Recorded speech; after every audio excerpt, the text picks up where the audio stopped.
Halo teman-teman, saya sekarang di Palangkaraya. Jadi ini mungkin jadi video pertama saya buat YouTube ya, perdana. Em, saya nggak berharap naik atau viewers banyak. Yang penting saya ingin menyampaikan unek-unek saya tentang politik ya, pastinya tentang politik. Nah, ini video perdana saya lah di YouTube saya. Mudah-mudahan saya karena belum beli alat apapun ya, belum beli mikrofon dan lain sebagainya, ini mungkin kurang maksimal lah videonya, tapi nggak apa-apa. Nah, kali ini saya ingin membahas fenomena yang terjadi belakangan ini, tahun 2025 atau di akhir tahun 2025. Bentar, berisik teman-teman. Jadi seharusnya kepala-kepala daerah hari ini itu di tahun-tahun pertama itu fokus konsolidasi, melakukan konsolidasi kekuasaan, membuat tim baru, kemudian menata OPD ya, menata dinas-dinas ya. Mungkin itu yang mestinya dilakukan. Selain itu juga mereka harus mengunci dukungan elit-elit lokal, kira-kira begitu ya, baik itu politisi ataupun local strongman, orang-orang yang tidak terjun ke dalam partai politik tapi mereka aktif di dunia politik. Artinya orang-orang ini berpengaruh di elektoral di kabupaten masing-masing ya. Seharusnya itu yang dilakukan oleh bupati-bupati atau gubernur atau kepala daerah ya, secara umum kepala daerah. Tapi kenapa belum genap 1 tahun sudah ada OTT penangkapan terhadap bupati-bupati ini? Ada banyak faktor berteman. Nah, saya pikir ini pertama adalah bicara soal hutang politik ya. Hutang politik ya mereka yang sangat besar. Pada siapa mereka berhutang? Ya pastinya kepada cukong-cukongnya, kepada pemodal atau kontraktor-kontraktor yang memberikan dukungan kepada mereka pada saat pilkada kemarin. Jadi mereka mungkin lebih cepat ditagih oleh cukong-cukongnya ini untuk mengembalikan modal-modalnya. Akhirnya mereka melakukan banyak hal-hal yang merugikan terhadap masyarakat. Korupsi ini kan merugikan terhadap masyarakat. Misalkan seperti yang di kasus yang terjadi pada Abdul Aziz yang isunya berkaitan dengan penambahan DAK ya, dana alokasi khusus untuk RSUD, entah itu melakukan markup atau fee marketing mungkin ya, atau juga seperti yang dialami oleh Bupati Ponorogo, suap menyuap jabatan ya, ASN yang mau naik jabatan itu mereka harus menyuap bupatinya dulu gitu, kira-kira begitu. Jadi hutang politik yang menjerat mereka sehingga mereka harus melakukan gratifikasi atau markup atau bentuk-bentuk korupsi lainnya lah ya. Jadi begitu menang mereka kemarin, langsung para cukong-cukong ini menagih hutang-hutang mereka, modal-modal mereka kepada bupati-bupati ini. Kemudian yang kedua, memang ini faktor model pembiayaan kampanye makin tak terkendali lah ya. Sebenarnya model kampanye ini tidak terlalu terukur dan tidak terlalu ketat.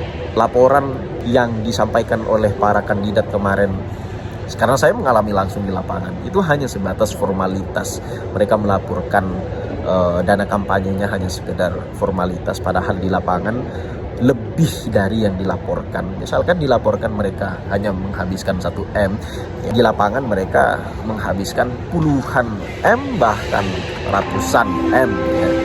Jadi untuk apa? Banyak untuk beli sembako, untuk dana tim, kemudian belum lagi untuk serangan fajar ya, serangan fajar di akhir pencoblosan itu. Nah, ini juga faktor model kampanye. Jadi saya pikir itu secara umum dari dua faktor tadi itu, secara umum ini masalahnya masalah money politik. Selama ini kita masih digandrungi money politik, dan money politik ini sudah mengakar di masyarakat menjadi pragmatis. Jadi siapa yang memberikan uang atau serangan fajar yang lebih banyak, merekalah yang akan dipilih. Nah, ini yang justru merusak demokrasi kita, sehingga para kandidat ini harus mengeluarkan atau berlomba-lomba mengeluarkan uang mana yang lebih banyak gitu kan.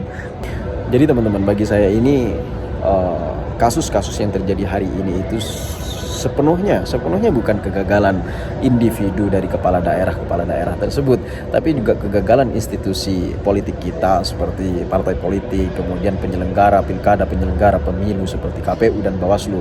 Ya, pertama misalkan bicara soal partai politik, seharusnya partai politik ini kan melakukan tes atau seleksi yang sangat ketat terhadap calon-calon yang akan memimpin atau mewakili partainya di eksekutif, kepala daerah ataupun gubernur ya. Mereka harusnya melakukan itu. Kemudian kedua, mereka tidak melakukan pendidikan politik yang masif di masyarakat. Mereka hanya turun ke lapangan pada saat musim-musim pemilu ataupun pilkada saja. Jadi mereka tidak memberikan atau mencerdaskan masyarakat pentingnya memilih pemimpin yang rasional, bukan karena faktor uangnya gitu, bukan karena faktor modalnya, tapi faktor lain, mungkin faktor sosial, kemudian faktor-faktor yang lain yang berdampak positif terhadap masyarakat. Visi misi dan program-program yang dibawa itu yang mestinya ditawarkan oleh partai politik. Nah, selain itu juga penyelenggara pemilu ini seringkali kong kali kong dengan peserta pemilu atau peserta pilkada, meskipun tidak bisa dibuktikan ya. Tapi saya secara langsung melihat di lapangan bagaimana kong kali kong antara peserta pemilu dengan penyelenggara pemilu, peserta pilkada dengan penyelenggara pilkada gitu. Harusnya mereka kan membuat mekanisme yang sangat ketat sesuai dengan jargonnya, jujur, adil, transparan dan lain sebagainya. Itu nyatanya di lapangan tidak demikian, teman-teman ya. Apalagi Bawaslu yang mestinya melakukan kontrol atau pengawasan yang sangat ketat di lapangan, tapi tetap saja money politik itu terjadi gitu di lapangan. Bahkan ketika terjadi penemuan kasus-kasus di lapangan itu sebagian mungkin juga ditutup ya. Kira-kira begitu ya teman-teman. Oke, saya sudah mulai dipanggil ini teman-teman.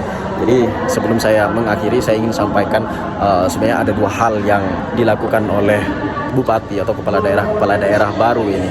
Pertama adalah faktor biaya politik yang sangat tinggi sehingga mereka dituntut untuk melakukan korupsi dan mengembalikan modalnya. Kemudian kedua, memang mereka sudah terperangkap dalam birokrasi yang sudah rusak dari sebelumnya, dari periode ke periode.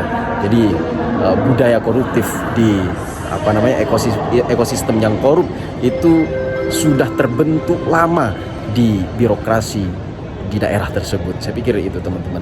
Dan inilah yang kita sebut sebagai kegagalan politik lokal. Kira-kira itu teman-teman video untuk perdana saya. Mudah-mudahan ini bermanfaat. Kita diskusi dan jangan lupa komentar, subscribe, like, komentar saya harus membahas apa, tolong dibantu ya teman-teman ya. Oke, terima kasih. Bye. Kita jumpa lagi di video-video berikutnya teman-teman. Salam apa ya?